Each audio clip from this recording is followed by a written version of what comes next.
Hi everyone, and welcome back to my channel, and this is part 4 in a series called 45 Ways to Buy Property. Now if you've not seen part 1, 2 or 3, I would encourage you to go and look for those first and watch those videos, because this is a sequence of workshops.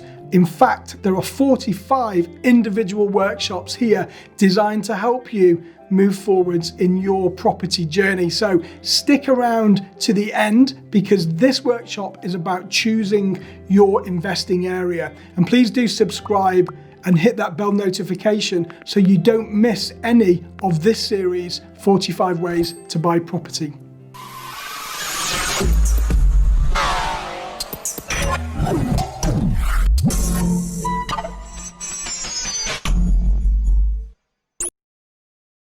So this workshop is called Choosing Your Investing Area.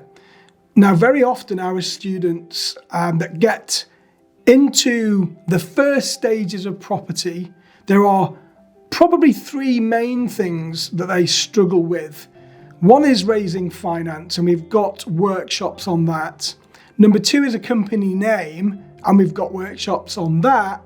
And number 3 is choosing your investing area. So hopefully by the end of this workshop, you'll have a little bit more clarity on where you want to invest. Now, you need to do some research on this. And of course, you've got to look at supply versus demand, because there's no point in going to an area that's oversupplied and there's no demand. Now, we talk about a word that's knocking around the private rental sector a lot at the moment, and that is called saturation. Now, this is kind of a perception thing, and people are starting to say that the market is oversaturated, which means that the rental demand is probably less than it was before because the supply has increased. Well, actually, that's not true. That's just perception.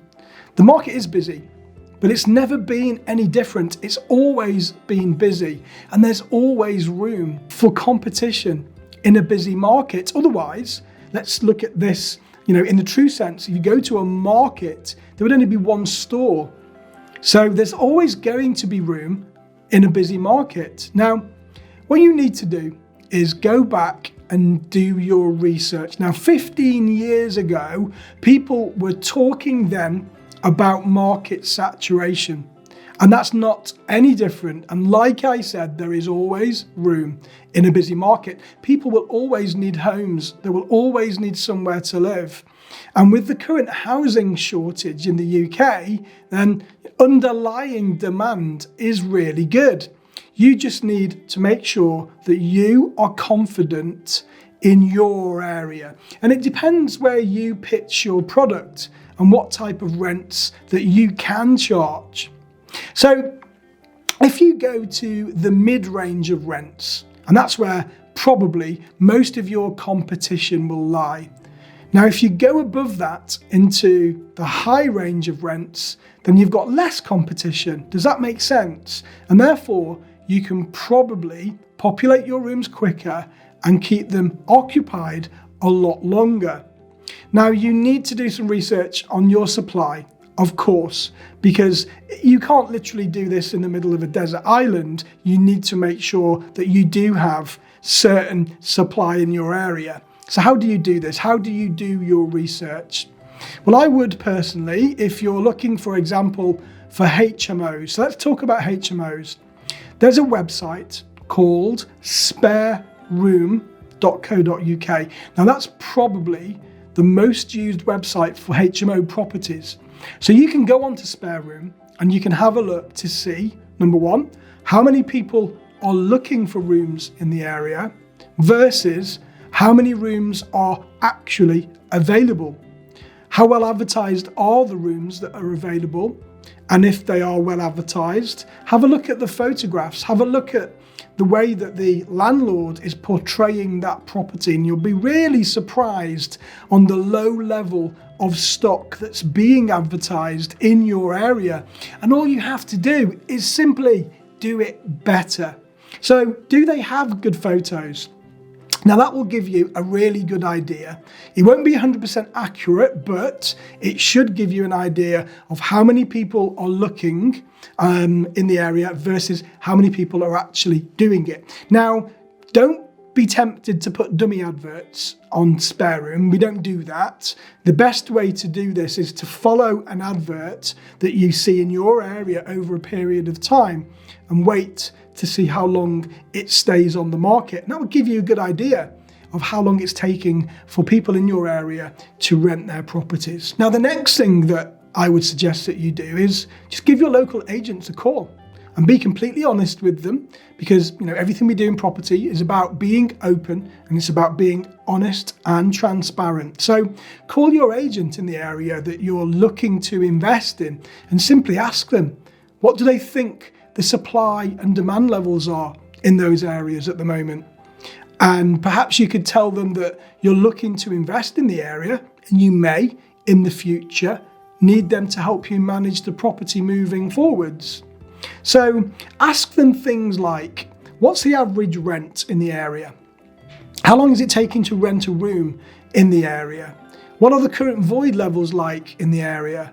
What is the preferred demographic of tenant, students or working professionals? And just take maybe 5 or 6 different agents, and over an average of all of them, you'll draw a really good conclusion on whether you think the area is going to be strong enough for you or not moving forwards.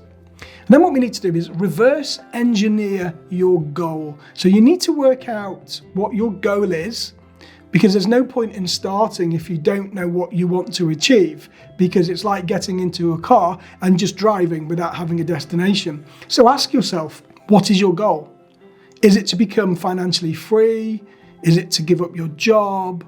Maybe to have more time? Maybe you want more money, but how much money do you actually need to achieve in order to get to your goal? So let's do an example here. You might need, let's say, £2,000 a month to replace your full-time job. Now, if we say that on average you have a rule of thumb that your properties will bring about £500 a month net profit, and we say that because we wouldn't do a deal unless it did bring £500 a month net profit. Because there are deals out there that will. So if your properties are bringing £500 a month, then that means that you will need 4 houses to replace your income. But now what we need to do is reverse engineer that goal and work out a strategy for how you're going to actually achieve. Maybe you've got a goal for 12 months. How are you going to achieve that in the next 12 months? And the way that we do that is that we start to plan the activity in order to achieve that certain set of goals. So you need to plan your investing time wisely.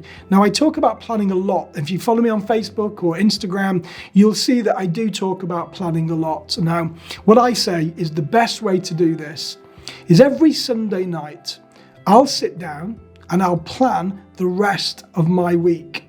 Now, if you only have maybe 1 or 2 days a week that you can really devote yourself to investing, then really make them count. Make those days count. Set up your tasks. Now what we do is we set 3 tasks a day for every day that we're investing in property. Now those tasks will help you get towards your goals. Those tasks will vary. There'll be loads of things that you need to achieve, but make sure that they are money generating tasks. So what does that mean? Well, a money generating task would be literally the task that will put food on your table the quickest. So I'm talking about things like deal sourcing for yourself. I don't mean deal sourcing to sell for others. Finding deals for you, making offers, going to property viewings, talking to agents, sending out marketing campaigns, all those kind of things will be A tasks. Speaking with agents, that's also a money generating activity. So what you need to do is make sure that you set out your 3 tasks for every property investing day that you set for yourself. And you don't do anything until you've completed those tasks. The 45 ways to find property deals that we are going to discuss through this set of workshops, well, you could use these as tasks work through them methodically. Make sure that you are maximizing the number of leads and potential deals that you have. And this is key to starting your property investing journey quickly. So I hope that was useful, folks. Please join me on the next workshop for 45 ways to buy property. And don't forget to click on that subscribe button and that bell notification so you don't miss the next workshop. And I'll see you soon. Take care.